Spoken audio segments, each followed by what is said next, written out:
I'm gonna wait until my thing comes out of the oven and I'm gonna put the peanut butter on it. Boy, I can do that while we're talking, right? I'll just do it quiet. I'll mute myself. Is that the introduction? Hey, listen, I'm ready. this is how like real life is. This is a real life podcast. Welcome to the Real Life Podcast. Dun dun dun dun. Dun. Teachers teach teaching. Dun dun dun dun. Teachers teach teaching. Wow.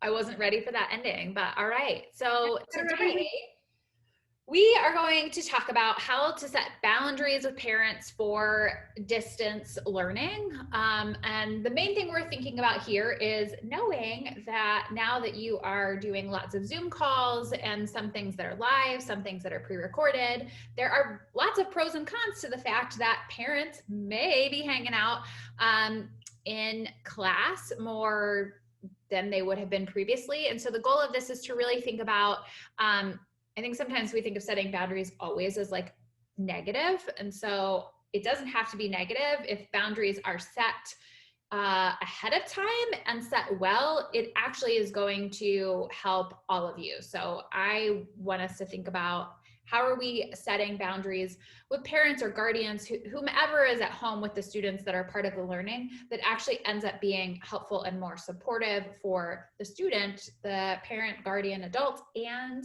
the teacher. Yep. I think the key here, and you said kind of in two parts, the key here is setting boundaries early, right? So I think where conflict comes up with boundaries is when people feel blindsided, because now they feel like you're trying to get out of something. You don't want to give them the answers they want. If boundaries come too late in the game, you're going to make parents feel uncomfortable. So I think setting those boundaries really early on to say, and we can spin everything in a really positive way, just kind of how we're talking about boundaries sometimes has this negative connotation. We can spin this in a way of like, it's not that I don't want you to be involved. I definitely want you to be involved, but I want your student or I want your child to gain independence. So we're just kind of looking at those little language flips that I think are going to really help buy-in when it comes to talking about boundaries. Yeah.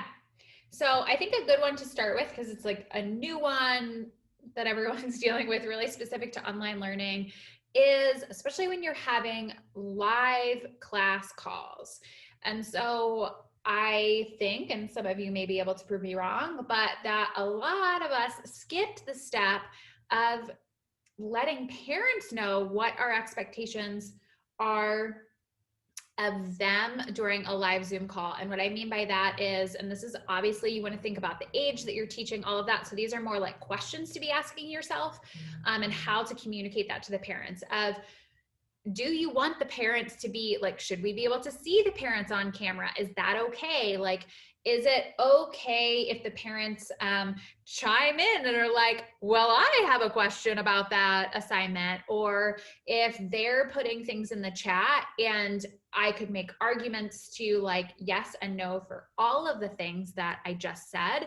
For me, I will say, again, for high school students, I do not want parents on the live call, and a couple quick reasons as to why is, so one, that's always going to change the climate and the environment of how students may or may not choose to be open and interact. And so during those live calls, that is really important to me, that it feels like a safe space for them to talk about whatever they need to talk about. Two, I think that gets to be a little bit of a murky area when you're dealing with students and then all kinds of other adults that maybe don't have background checks or all of those other things are seeing students' faces, seeing students' names, and actually like being able to say whatever they want to say. And so for me, framing it to parents in like, yes, I want you to be involved. I'm happy for you. Like, you can look at the assignments, like all of those things. But being a part of the live call is really, it's a way that I'm trying to make sure that students are safe and feel safe. And that includes your child. If you have a question for me, this is how this is how you should interact with me. So trying to think ahead of like, why are all the reasons that they might decide to like, pop in. And now that's not to say that there aren't sometimes like parents walking around in the background. Like, of course, like we're in weird places and people are in their houses. It's not like, don't you dare walk in the same room that your kid is in during the call. But making it kind of clear of like, no, like don't really want you pulling up a chair, clicking the link and like saying hello. Yeah. And so I'll say from, excuse me, from an elementary lens, I think a really great way to kind of combat this from the get-go is to have parents attend if they're able at the beginning. This way we're going through like how to set up. A lot of times, especially with your little guys, it's that they haven't used a laptop before. They don't know how to work the device. They don't know how to enter the room and mute themselves. And so they need that support on their side. So I think setting that expectation up front, like please attend, even for the first week. That's going to be almost like our, what do they call it? It's like your dress rehearsal, right? You can look at your first couple days of learning or your first week of learning as the dress rehearsal. It's your job to make sure that your kid is like stage ready. They know how to access the course. They know how to enter the meeting. They know how to mute themselves and raise their hand and leave the meeting at the end and go to their next meeting. This is all super, super new, especially for our younger kids. Then what I would do is identify, I know that like in September, there's like teacher-parent education week. I can't remember the exact name of it, but that's when like parent visitation week. So like a lot of times the parents will come and they'll sit in the back of the classroom. That was always my least favorite day of teaching, but parents love it because they want to be involved. They want to be there. They want to look involved. So setting that from the front of like, oh, and on X day, we're going to do parent visitation. On that day, you'll be able to join your child in the learning. So still kind of upholding those traditional in-person like classroom protocols, but again, translating it to the online world. Yeah.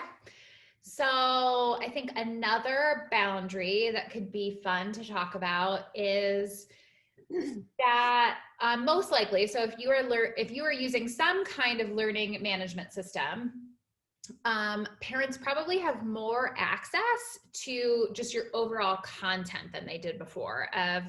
Before, obviously, they saw some assignments that were coming home, things like that. But now they probably have access to like all of your instructions, rubrics, feedback, all of those things at a whole new level. And I think in many ways that can be a really positive and exciting thing. It's a great way to advocate for yourself and help people to see how much time and energy you are putting into putting together instruction and things like that. On the flip side, we all know everybody has opinions about how things should and shouldn't be done.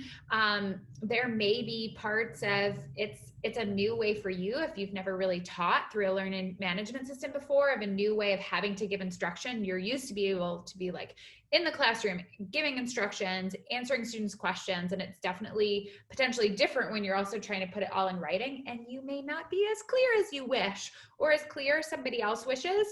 And this is something that a lot of what I'm saying, I also say to my students, again, because they're high school students. And so even though I've been doing this for a long time, I'm still always changing assignments, trying new things. And with that, that means sometimes it's going to be a good idea and I'm going to do it well. And sometimes I'm not, or I'm going to think I explained it really, really well, and they're going to get confused about something. Yeah. So with all of that is being clear of if you are confused about an assignment, this is how I like you to reach out and communicate. So for me, I use Google Classroom. And so for me, I want you to post a private comment with the assignment. And my reason for that is it makes it easier for me to stay organized of like, oh, the thing they're asking about is this thing. Like if it's coming through emails, then it's a little bit more of like, I have to like try and piece together, what are you talking about? And helping to really share like, I'm open and interested in hearing questions about if there's something that you really don't understand. You need further instructions. Not so much about like, oh, I think it should be worth a different amount of points. I think that you should reformat your document, like those type of things. So helping people really understand and then reinforcing that of like, people are going to approach you in different ways, and always remembering, like, even if I say, I want you to post it this way, and they email me, not assuming they're just trying to be disrespectful, but like they forgot. And so I will like write back, hey, thanks so much. Can you go ahead and post this with the assignment in Google Classroom? I will be happy to respond to you there. Of always kind of looping back of like, this is how I want you to communicate. Or, oh, do you remember there's an FAQ sheet? You can actually find that. I'd like you to look there before you reach out. And so the more you can kind of combat up front, is it's going to be easier, because you're also making parents feel more comfortable because they now understand. And the more confident they feel in the fact that like, even them just like, it makes such a big difference when you say, I'm open to hearing from you. Like, if you don't understand a grade your child received, you may reach out and say, can you help me understand more about how my child earned this grade? And I'm really big on people using the word earned, and not like why you gave them this grade. But all of that just right away shifts it, because it's saying, I'm open, I'm not perfect. Like, I 100% know that, I own that. And I also expect to be treated like a professional that I am. Yep. And I think all of that applies to all grades. And just kind of two things that I want to add on there. It's very important to give people a time frame for how long it'll take you to respond. Give yourself leeway so that you can surprise parents when you get back to them sooner. So maybe say like, it's my goal to respond to everybody's questions that come in within 48 hours. And if you take weekends off, that should be 48 hours, Monday through Friday. Really set yourself up to succeed there with parents, rather than facing that straight up overwhelm of like, I got 30 emails today from 30 parents saying 30 different things. The other thing that I would say, oh, just left my brain. Never mind. It'll come back another time. Oh, I know what I was going to say. The other thing I was going to say is I think we could do a whole other episode of how to handle the parent who won't respect your boundaries, because I think that's a whole separate episode. Something that I always like to remind myself when working with parents, because it's easy to get aggravated, because as a teacher, you're doing your best and you know best. And I always go back to my student teaching when I had a kid who was failing art and I just like couldn't do anything. I couldn't make this kid come through and I was so frustrated. And my cooperating teacher told me, everybody's kid is somebody's baby. So it's like, remember that parents are really stressed too, and they're trying to figure out what's best for their kids, especially if they're transitioning to distance learning. They're super, super stressed out. They don't know how to do it. They know how to get their kids through regular school, but if you're learning online for the first time, this is really hard and really scary. And so if an email comes through to you that maybe shouldn't have came through the way it did, take a deep breath, give that parent 24 to 48 hours, because you don't have to respond immediately. And I don't recommend you do, because the second you respond immediately, now that parent is trained. Even if you told them 48 hours, now they think you're going to respond immediately. So always let people sit in your inbox for a little bit of time, unless it's an emergency. But know that, parents, just the way that you're trying to do your best as a teacher, parents are trying to do their best too. Yeah, and I think I found like 100%, even if you happen to be checking your email when it comes through, like you gotta wait.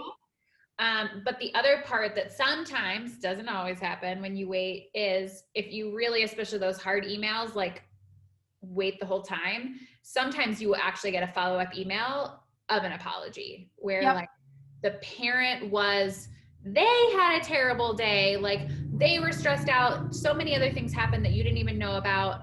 They send an email and then like they calm down, they have a good night's sleep, and then they realize what they sent to you and are like, oh. So there's also that moment of like almost wait time to see if they also are like, oh gosh, like I overreacted on that one, because then it's just easier for everyone.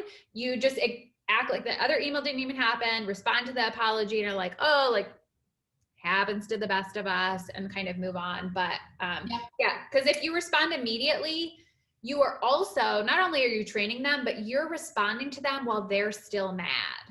Right. Exactly. And they might not still be mad in 24 hours. So they might be, but. And they might. The end. But I think for the most part, it's setting those boundaries early and being super clear with parents about what their role is and how they can help you and help their kid. And then give them the opportunity to participate and give feedback because it is welcome, and that's going to really help to build that relationship. Yeah, but telling them up front. And the other thing, if you're like, well, thanks a lot, I'm listening to this and it is October, you can always back up if you realize you didn't do things and be like, you know what? I should have done this at the beginning. I didn't. And we're going to do it now. I love it. It's never too late. No. All right. Well, next time, let's talk about the parent who just won't respect your boundaries. That should be fun. See you later. Bye. Bye.